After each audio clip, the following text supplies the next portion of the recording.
عبداللہ بن عمر نے فرمایا، لوگ کعبہ میں فجر کی نماز پڑھ رہے تھے کہ اتنے میں ایک آنے والا آیا۔ اس نے بتایا کہ رسول اللہ صلی اللہ علیہ وسلم پر کل وحی نازل ہوئی ہے اور انہیں کعبہ کی طرف نماز میں منہ کرنے کا حکم ہو گیا ہے۔ چنانچہ ان لوگوں نے بھی کعبہ کی جانب منہ کر لیا، جبکہ اس وقت وہ شام کی جانب منہ کیے ہوئے تھے، اس لیے وہ سب کعبہ کی جانب گھوم گئے۔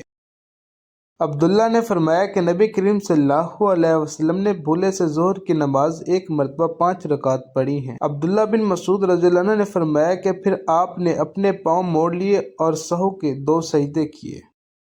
انس بن مالک رضی اللہ عنہ سے روایت ہے کہ نبی کریم صلی اللہ علیہ وسلم نے قبلہ کی طرف دیوار پر بلغم دیکھا جو آپ صلی اللہ علیہ وسلم کو ناگوار گزرا، اور یہ ناگواری آپ صلی اللہ علیہ وسلم کے چہرہ مبارک پر دکھائی دینے لگی۔ پھر آپ صلی اللہ علیہ وسلم اٹھے اور خود اپنے ہاتھ سے اسے کھرچ ڈالا اور فرمایا کہ جب کوئی شخص نماز کے لیے کھڑا ہوتا ہے تو گویا وہ اپنے رب کے ساتھ سرگوشی کرتا ہے، یا یوں فرمایا کہ اس کا رب اس کے اور قبلہ کے درمیان ہوتا ہے، اس لیے کوئی شخص نماز میں اپنے قبلہ کی طرف نہ تھوکے، البتہ بائیں طرف یا اپنے قدموں کے نیچے تھوک سکتا ہے۔ پھر آپ نے اپنی چادر کا کنارہ لیا، اس پر تھوکا، پھر اس کو الٹ پلٹ کیا اور فرمایا، یا اس طرح کر لیا کرو۔